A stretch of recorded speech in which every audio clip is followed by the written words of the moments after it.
pessoal, sejam todos muito bem-vindos a mais um episódio do videocast Foco na Gente. Hoje nós estamos aqui com uma convidada e parceira super especial, a Ana Paula Parado, CEO do InfoJobs. Ana, seja muito bem-vinda.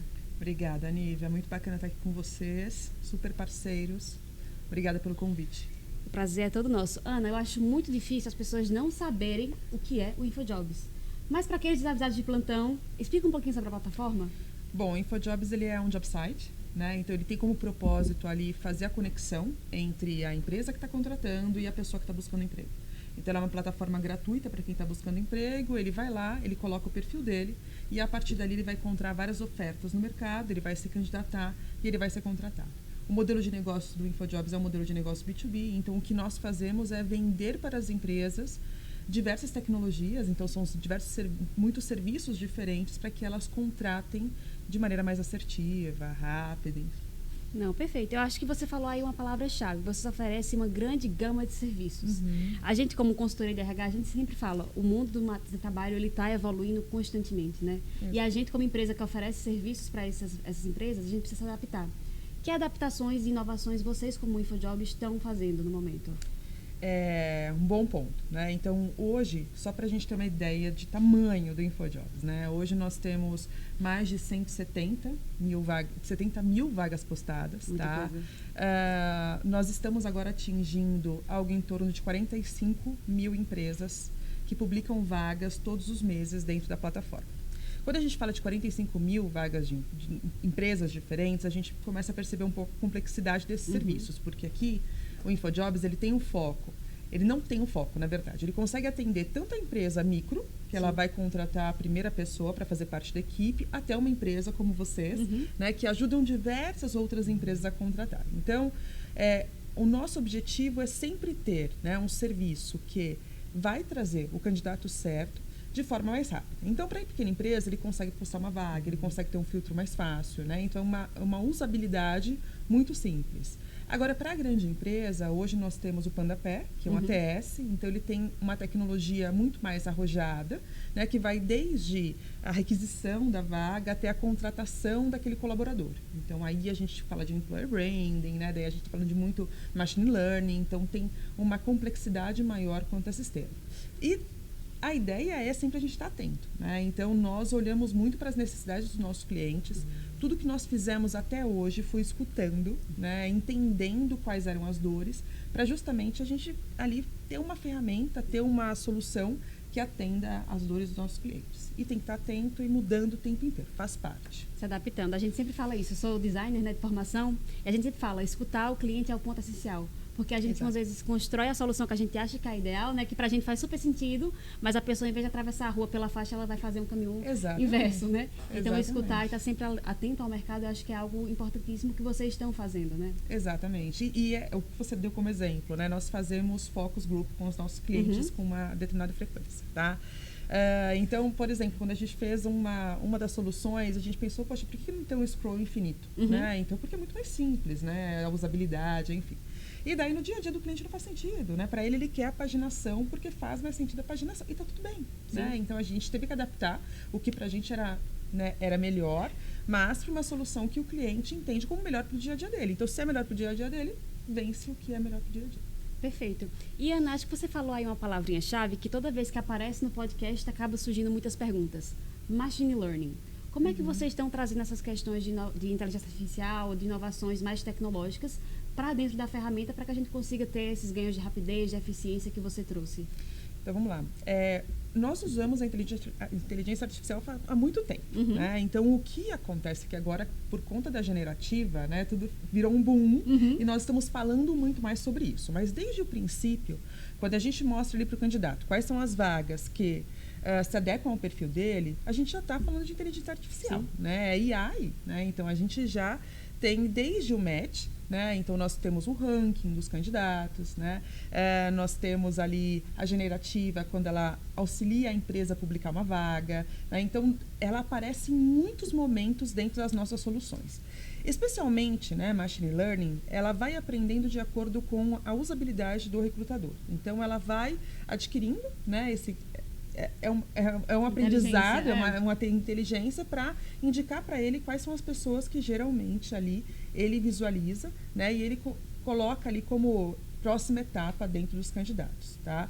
É claro que, né, o machine learning, ela aprende com o recurso ali do recrutador. Então, a gente tem que tomar cuidado, obviamente, né, porque ele acaba tendo um certo viés. Então, ela não é o único recurso que hoje existe na plataforma. Então, existem vários outros. Então, automação, por exemplo, né, que nós vamos passando o candidato de fase em fase, sem que seja algo maçante para ele, né? A gente tem sempre essa preocupação. Então, ela entra em muitos momentos dentro da plataforma. E desde sempre, faz parte ali do nosso DNA.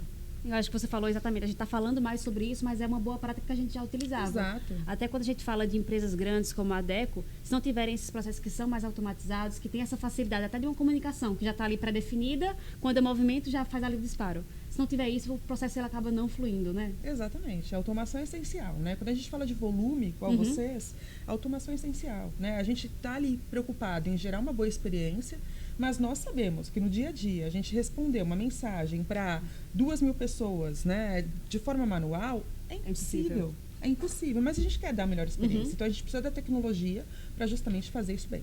Perfeito, Ana. E aí, Ana, você falou exatamente a palavra-chave que a gente também sempre traz aqui dentro da Adecco, que é a questão da experiência. Como proporcionar a melhor experiência para o recrutador, para os candidatos? O que é que vocês fazem de boas práticas para exatamente proporcionar essa boa experiência dentro da plataforma? Acho que vem aí um pouquinho do que eu falei antes sobre escutar, né? Mas talvez aqui seja diferente, porque nós, como origem, né, o nosso propósito é ajudar a pessoa a encontrar o emprego dos sonhos e as empresas a encontrarem os melhores talentos, né? Então, esse é o nosso propósito. Então, encontrar o emprego dos sonhos, a gente está falando sobre sonhos, né? Sobre desejos ali daquela pessoa em se recolocar. Então, o candidato, ele vem em primeiro lugar e nós temos uma preocupação muito grande em escutar esse candidato, o que ele precisa, a avaliação dele referente ao processo seletivo. Então, nós sempre estamos atentos em relação a isso. Assim como a empresa, né? Então, nós estamos ali escutando o tempo inteiro para encontrar qual que é, né, esse caminho, o que nós precisamos fazer para adequar, sem deixar de lado o resultado final, né? O resultado final é fazer aquela pessoa encontrar o emprego dos sonhos, né? Isso é o inegociável dentro do nosso trabalho, porque faz parte do nosso propósito. Não, acho que a gente está muito alinhado nesse sentido. Acho que a parceria ela já surge aí, dos propósitos que estão alinhados. Exato. Porque a gente traz como nosso propósito de vida fazer um futuro de trabalho que funcione para todos. Muito e aí bacana. a gente sempre vai exatamente nessa mesma linha de é um sonho da pessoa. Não, a gente não está falando de números de um candidato só, mas de famílias que são impactadas pelo trabalho que a gente faz. Então, ter essa noção de escutar, de garantir a melhor experiência e realmente ver aquela pessoa, né, aquele candidato, como um sonho ali que a gente está trabalhando, né, uma família que a gente está garantindo sustento, eu acho que é uma boa base para a gente construir soluções que são efetivas, não só para a empresa que a gente está atendendo, mas também para o candidato que está sendo beneficiado por aquilo. Exatamente. E quando a gente fala sobre, né, a nossa população, a gente tem que pensar na experiência para todos. Sim. Né? Então, tem que ser simples, acessível, né? Então, é essa a nossa preocupação, em ter uma linguagem clara, né? Então, essa preocupação de experiência faz parte ali para que ele consiga encontrar empregos e o propósito de vocês também é lindo. Ah, que bom, que bom. Estamos alinhados desde o começo, né? Sim. Ana, mudando um pouquinho, assim, passando mais para essa vertente do InfoJobs como empresa. Você falou aí, que você trouxe, né, que vocês vieram crescendo muito nesses últimos anos. Eu sei que teve também a junção de algumas empresas para compor o grupo, né? E aí uma pergunta que sempre surge, até quando a gente fala sobre essas grandes mudanças dentro das corporações, é como manter uma cultura que seja unificada e que esteja ali entre todo mundo. Quais são as boas práticas que vocês vêm trazendo para isso? Tá, vamos lá. É o que você trouxe, né? Então, nós estamos agora num momento diferente, mas eu vou começar respondendo como InfoJobs. Então, nós temos os nossos valores, e esses valores a gente tem que viver eles para que a cultura ela seja forte, não só forte, mas pelo menos a gente conheça a cultura. Porque a cultura nada mais é do que como a gente faz as coisas, né? Então, como é que a gente faz as coisas? Então, os valores também são inegociáveis, né? Então, nós trabalhamos com integridade, né? Então, nós podemos atingir o resultado de diversas formas, mas nós somos íntegros ao atingir o resultado, né? Essa é a forma como nós vamos ali chegar no objetivo final, assim como transparência. Então, a preocupação que nós temos é que esses valores eles estejam embutidos não só na parede, porque nós temos eles na parede, mas que eles façam parte do nosso dia a dia, né? Que eles de fato façam parte da nossa rotina. Então, às vezes é duro, né? Então, por exemplo, transparência é um dos nossos valores. comunicar coisas não tão legais é difícil. Sim. Escutar coisas não tão legais é difícil, né? Mas nós temos que ser fiéis aos nossos valores. Então, ser transparente é contar coisas que não são tão legais, né? Mas estão ali, né? Sim. Todos sabem sobre tudo, porque um dos nossos valores é a transparência, né? Então, outro ponto também é positividade, né? Então, positividade, ser positivo não é negociável, né? Nós precisamos agir de uma forma positiva frente aos problemas, aos resultados, enfim, né? A gente não vai resolver mais ou melhor se nós tivermos uma postura negativa, né? Sim. Muito pelo contrário. Então, por que não ser positivo? E a gente convida todo mundo a trabalhar dessa maneira. Acho que faz super sentido. A gente tem uma diretora aqui dentro de casa que sempre fala, a gente começa o dia sabendo que vai estar tudo errado. E a gente está aqui para fazer dar certo. Exatamente. Então, exatamente, ter esses valores imbuídos, não só na liderança, acho que você trouxe um ponto importantíssimo, não só na liderança, mas ali na pessoa que está no dia a dia, que vai fazer o contato de frente com o candidato, com o cliente, é essencial para que todo mundo esteja alinhado no como a gente vai fazer, né? E aonde a gente quer chegar. Então, acho que esses pontos que você trouxe são essenciais para que a gente tenha essa cultura unificada e transversal dentro da companhia. Exatamente. Daí a gente tem outros, né? O pessoal de gente de gestão ajuda muito. Então, Sim. a nossa pesquisa na nossa avaliação, né, de desenvolvimento das pessoas, os valores fazem parte dessa avaliação. Legal. Então, nós vamos colocando os valores em vários momentos, né, para que as pessoas, de fato, elas vivam, né, e elas entendam que é dessa forma que nós trabalhamos, né? O como é importante. Perfeito, Ana. E aí, também sendo bem tendenciosa, né? É muito legal ver uma mulher à frente de uma empresa de RH, né? Uma empresa que está ali fazendo aquele job board tão grande como a InfoJobs. E aí eu queria saber, que dica você daria para uma pessoa que está almejando chegar nessa posição, que visa também ser líder de uma grande empresa, assim como você é hoje em dia? É super difícil, né? Porque eu me dei conta há pouco tempo, né? O quanto que é importante ser essa pessoa, né, que mostra que é possível, né? Então, assim, eu estou mostrando para muitas outras mulheres que isso é possível, né? Eu nunca me dei conta, na verdade, nunca foi uma questão, um objetivo. A minha preocupação sempre foi fazer o melhor que eu podia, né? Então, assim, como é que eu posso entregar um resultado se eu não estou por inteira, né? Então, eu sempre estive por inteira, eu sempre busquei fazer o melhor, né? Então, talvez essa seja a dica, né? Ou até a forma, né, como as pessoas podem chegar numa cadeira, é você fazer o melhor, é você ser curioso, né? É muito importante a curiosidade, né? Mas é claro que também o posicionamento, né? Então, o fato de você ser mulher, muitas vezes numa mesa, né, de decisão, em que você acaba sendo, inevitavelmente, na maioria dos casos, a minoria, faz com que você não tenha um posicionamento adequado, né? E não pode ser assim, né? Sim. Então, o posicionamento lá naquela mesa, o gênero, ele não é o ponto importante daquela reunião, né? Nós temos vários outros problemas a serem resolvidos. Então, deixar o gênero de lado e justamente se colocar, se posicionar e levar a sua experiência para a mesa para, né, resolver o problema. E resolver o problema é o resultado que você vai conseguir, e esse resultado certamente vai trazer um reconhecimento. Incrível, Ana. Eu acho que esse é um ponto importantíssimo. Você não se viu naquela posição, né? Ela acabou meio que chegando, mas eu acho muito importante porque hoje em dia o mercado de RH ele é majoritariamente feminino, mas mesmo assim as lideranças ainda são majoritariamente masculinas. Aqui na DECO é um ponto fora da curva porque nossas lideranças, até diretorias, são majoritariamente femininas. Mas quando a gente observa parceiros, colegas, outras empresas que a gente atende, a gente percebe que essa não é a realidade. Então, ter essas situações pontuais que mostram que é possível, que está acontecendo e que as lideranças estão seguindo o volume natural, digamos assim, ou mais comum, né, das empresas, eu acho que é super importante para a gente também trazer isso para o mercado. É super, né? E, assim, é muito impressionante ver que ainda é dessa forma. Então, vemos cada vez mais mulheres, mas quando a gente vai, né, mesmo no mercado de RH, um evento em que você fala com diretores, eles são homens. Eu acho que aqui, talvez eu queria fazer um parênteses ali para a última pergunta sobre cultura, né, que agora nós estamos num momento um pouco diferente, né, porque a InfoJobs agora está se fundindo, uma fusão, na verdade, não para mercado, mas uma fusão interna, né, de colaboradores mesmo com o Cato, que foi a última aquisição do Grupo Red Arbor, que nós fazemos parte. E daí nós estamos, nesse momento, fazendo cultura, né? Então, estamos ali escrevendo o que nós queremos, quais são os valores, enfim.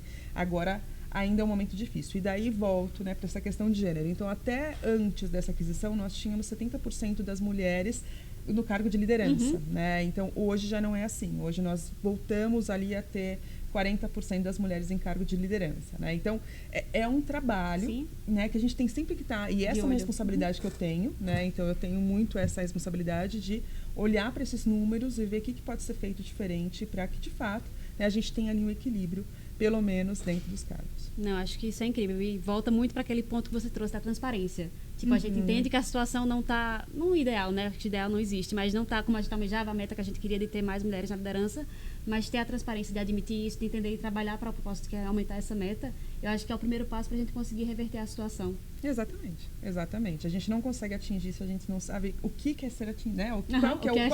Qual que é o alvo, né? Então aí é interessante. Perfeito, Ana. Uma outra pergunta que sempre surge, eu sempre trago é: quais são as tendências que você está observando para o futuro no mercado de RH? Eu acho que a gente, como está dentro e vivendo sempre esse mundo, a gente acaba pescando algumas coisinhas aqui e ali. E eu queria muito saber sua percepção também nessa questão de tendências para o futuro do mundo do RH. O mercado do RH está muito em alta agora, né? Sim. Que bacana, que eu acho que foi demorou, né, para a gente estar nesse lugar, né? Então, as HR Techs estão no seu melhor momento.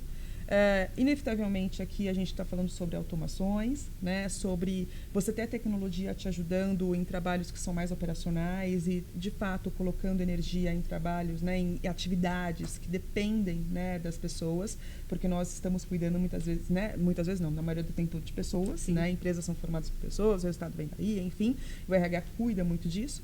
Então eu vejo que nós estamos indo para as automações, inteligência artificial, saúde mental também é super importante, né? Então a gente está olhando para esse lugar.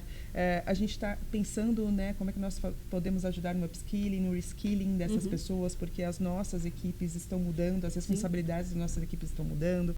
Eu vejo que a gente está pensando como é que a gente traz uma pessoa diferente, uma vez que agora nós estamos no momento, por exemplo, né, de pleno emprego, já está super difícil contratar pessoas, mas estamos saindo da caixa pensando como é que a gente forma esses profissionais antes de precisar desses profissionais dentro das empresas. Então, eu vejo que a tendência é, né, nós absorvermos muito mais tecnologia, mas sem deixar de olhar, né, para a pessoa, né, e para o valor que ela tem em cada uma das empresas. Então, a tecnologia, ela entra em tudo, né, no treinamento, na capacitação, exatamente. Então, é isso que eu vejo e que bom, né, que a gente está evoluindo e que a gente está ali trazendo mais inovação. A gente, como consultoria, sempre traz também esse discurso de conseguir equilibrar os dois pontos, de ganhar eficiência, de ter a velocidade e a rapidez que o nosso cliente deseja, mas sem deixar de lado o contato humano, as respostas, garantir ali que a pessoa está vivenciando e está sendo atendida do jeito que ela gostaria como pessoa, né? Exatamente. Eu acho que esse é um ponto essencial. Ana, a conversa está excelente, mas a gente está se encaminhando já para a última pergunta, certo? Olha, passou rapidinho. Passou rápido. Conversa boa é assim, acaba rápido, a gente nem vê.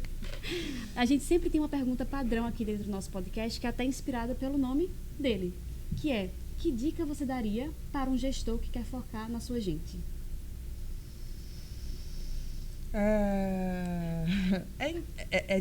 Liderar é difícil, né? A gente erra muito. Eu acho que faz parte errar, né? O erro, geralmente o acerto, ele vem depois do erro, né? Então a gente não é um laboratório, a gente não tem que fazer experiência com as pessoas, não é isso, mas é aceitar que a gente erra, né? E olhar para esse erro e pensar o que pode ser feito diferente. Mas a gente tem que escutar, né? É muito importante receber feedback, né? Pedir para essas pessoas falarem para você o que você pode fazer diferente e entender as pessoas, né, de forma ali individual. Então, como é que eu lido com cada uma dessas pessoas de maneira individual para que elas estejam engajadas, né, e queiram conquistar o resultado, assim como, né, o resultado, o objetivo, enfim, assim como eu quero, né? Então, essa talvez a dica que eu dou e que eu tento ali fazer no meu dia a dia, junto com os colaboradores. E assim, depois de muito errar, e eu sei que eu vou errar muito ainda pela frente. Errar é parte da vida. A gente sempre brinca aqui na DECO que tem que errar rápido para acertar rápido, para poder recuperar rápido. Isso.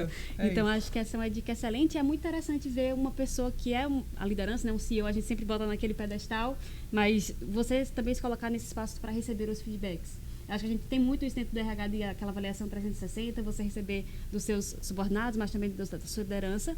E também ter um CEO que se coloca nesse espaço para receber, para ouvir. Eu acho que isso é super legal e uma dica de ouro mesmo para quem está querendo se desenvolver como gestor, né, como líder. Sim. Para mim isso é essencial.